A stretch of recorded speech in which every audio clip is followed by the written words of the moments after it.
Hello everyone, welcome back to my channel. সবাই কেমন আছো? I hope you all doing great. তো আমি এখন শিলিগুড়িতে আছি, বাড়িতে এসেছি, আর ভাইও শিলিগুড়িতে আছে। আর স্যাটারডে আজকে উইকেন্ড চলছে, তো ভাবলাম আজকে আশেপাশে কোথাও যাওয়া যায়। তো কাশিয়াঙে বহুবার গিয়েছি, অনেক জায়গা কভার করেছি, বাট কিছু জায়গা আছে এখনো কভার করা হয়নি। তো ভাবছি সেখানেই যাবো। সেটা কোথায় তোমরা দেখতে থাকো ভিডিওটা, তোমাদের আশা করি ভালো লাগবে দেখতে। শিলিগুড়ি থেকে কাশিয়াঙের দূরত্ব প্রায় 33 কিলোমিটার। কাশিয়াং যাবার বিভিন্ন রুট রয়েছে, তার মধ্যে সবচেয়ে ফেমাস হলো শুকনা ফরেস্ট রোহিণী হয়ে কাশিয়াং। এছাড়া তোমরা রংটং তিনধুরিয়া হয়ে অথবা মিরিক হয়ে কিংবা পাংখাবাড়ি হয়েও কাশিয়াং যেতে পারো। প্রত্যেকটি রাস্তারই ভিন্ন ভিন্ন সৌন্দর্যতা রয়েছে। যেমন মিরিক হয়ে গেলে তোমরা চা বাগান ও পাইন ফরেস্টের অদ্ভুত সৌন্দর্য উপভোগ করতে পারবে, কিন্তু যদি পাংখাবাড়ি অথবা তিনধরিয়া হয়ে যাও তাহলে পাহাড়ের যে গভীর অরণ্য তার সৌন্দর্য উপভোগ করতে পারবে। শিলিগুড়ি থেকে কাশিয়াং যেতে মোটামুটি 1.5 ঘন্টার মতো সময় লেগে যায়। পথে প্রাকৃতিক সৌন্দর্য এতটাই যে কখন সময় কেটে যায় বোঝাই যায় না। আর সমতলে এখন যা গরম, তাই ছুটির দিন আসলে মনে হয় যে পাহাড়ে পালিয়ে যাই। আজকে আমাদের গন্তব্য হলো কাশিয়াংয়ের ডাউহিল। এই ডাউহিল কাশিয়াং মার্কেট থেকে মোটামুটি 3 কিলোমিটার ডিস্টেন্সে অবস্থিত। কাশিয়াং মার্কেট থেকে এগিয়ে গিয়ে বাঁদিকে ফায়ার ব্রিগেড পড়বে, সেটি ছাড়িয়ে গেলে ডান দিকে একটি রাস্তা আরও পাহাড়ের দিকে উপরে উঠে যায়। সেই রাস্তা দিয়ে গেলেই তোমরা ডাউহিল পৌঁছে যাবে। পাইন ফরেস্টে ঘেরা এই ডাউহিলের মধ্যে একটি গা ছমছমে ব্যাপার রয়েছে। এই রাস্তাটি কিন্তু ভৌতিক কার্যকলাপের জন্য বিখ্যাত। তোমরা এখন যে স্কুলটি দেখছো সেটি ডাউহিল গভর্নমেন্ট স্কুল। ব্রিটিশ আমলে 1879-এ এই স্কুলটি প্রতিষ্ঠিত এবং এই স্কুলটির আর্কিটেকচার খুবই সুন্দর, কিন্তু এই স্কুলটি অলৌকিক কার্যকলাপের জন্য ট্যুরিস্টদের মধ্যে একটু বেশি প্রসিদ্ধ। তো ভুতুড়ে এই স্কুলটিকে দেখার জন্য প্রচুর পর্যটক আসেন এখানে, এবং সেই জন্য এখানে এত ভিড় দেখতে পাচ্ছ।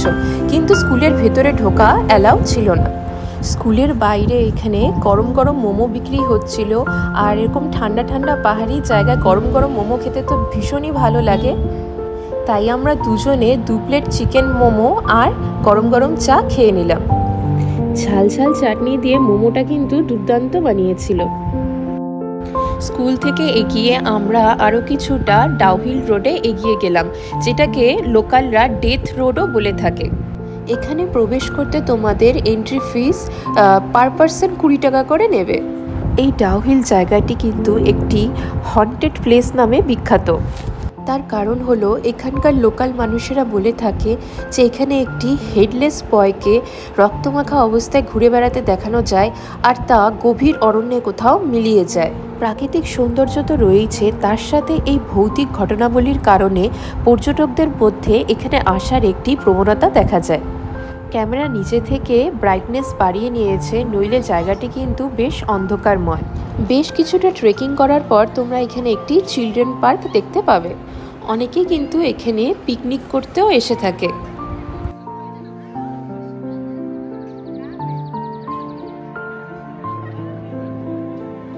তো আমরা ওই রাস্তা বরাবর কিছুটা আরও এগিয়ে যাই।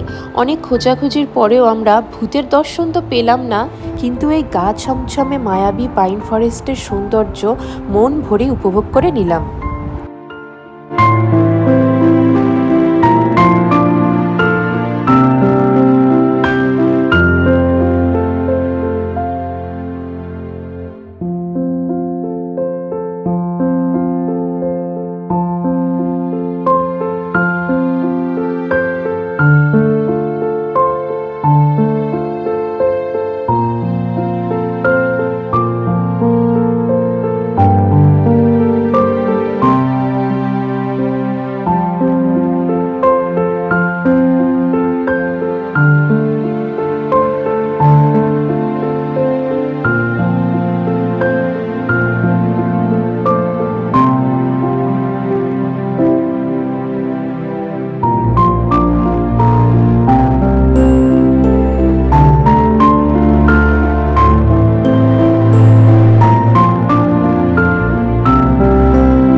ফরেস্টে ঘেরা এই ছোট্ট ডাউনহিলের পাহাড়ি রাস্তা দিয়ে তোমরা এগিয়ে যেতে থাকলে ভায়া বাঘোরা তোমরা একটি ছোট্ট মিষ্টি পাহাড়ি গ্রামে পৌঁছে যাবে, যার নাম চিমনি ভিলেজ, যা কার্শিয়াং ডিস্ট্রিক্টে পড়ে।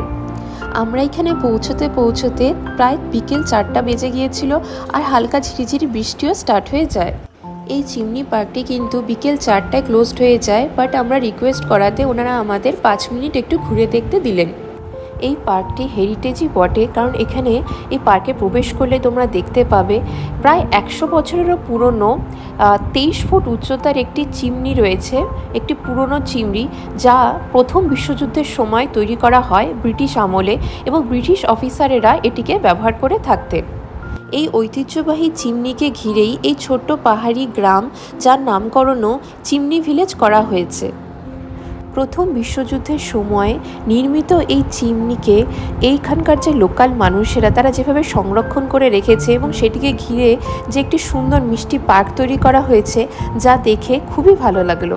এই চিমনি ভিলেজে কিন্তু বেশ কয়েকটি হোমস্টে চোখে পড়লো, এবং বেশ কিছু পর্যটককেও দেখতে পেলাম। হাতে যদি আরও কিছুটা সময় থাকতো তাহলে আরও কিছুটা সময় এখানে অতিবাহিত করা যেত, বাট ঠিক আছে, অন্য সময় আবার কখনো এখানে আসা যাবে।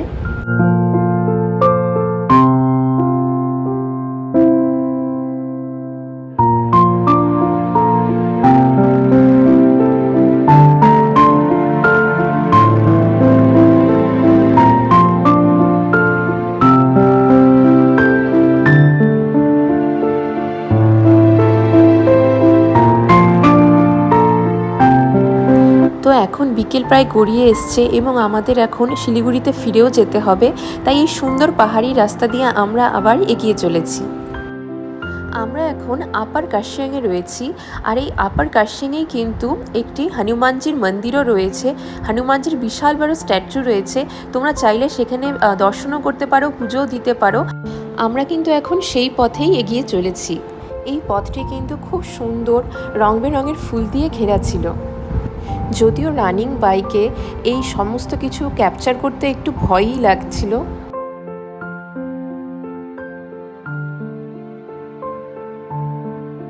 দেখো, কথা বলতে বলতে আমরা হনুমানজির মন্দিরের সামনে চলেও এসেছি, বাট আজকে আমরা এখানে দাঁড়াবো না। আগেও আমরা এখানে দুবার এসেছি এবং দর্শন পুজো সব কিছুই করেছিলাম, বাট আজকে যেহেতু অনেকটাই লেট হয়ে গেল, তাই এখানে আর দাঁড়াচ্ছি না। আমরা সোজা শিলিগুড়ির দিকে এগিয়ে যাব। হনুমানজির এই মন্দিরের আশেপাশে কিন্তু ভিউ খুবই সুন্দর।